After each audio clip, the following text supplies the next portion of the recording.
I think the real story on like movie or TV front, honestly, was the strikes that occurred and the impact that it had on business.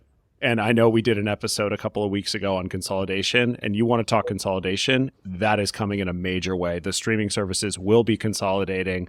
What do they call Max now? HBO Max now is just Max. Yeah, so Max, which is run by David Zaslav, sat down with Paramount for the first time this week to have a preliminary discussion, and I would assume that you will see Paramount Plus and Max consolidate, so that's going to be interesting.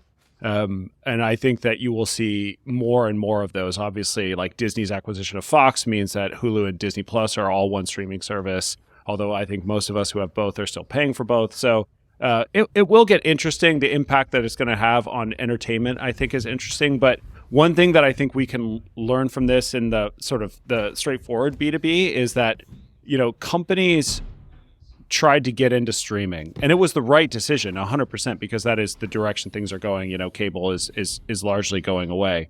But a lot of these companies were really good at creating content. They weren't really good at building technology. And I think that they've taken sort of their focus off of content creation.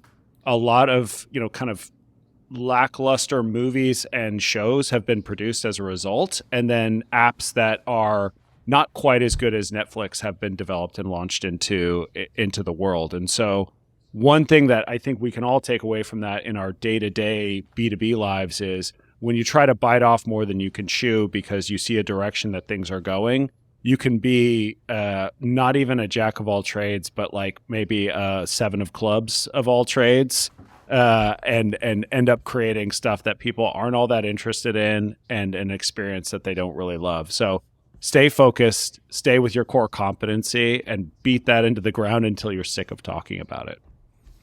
Wow, look at you.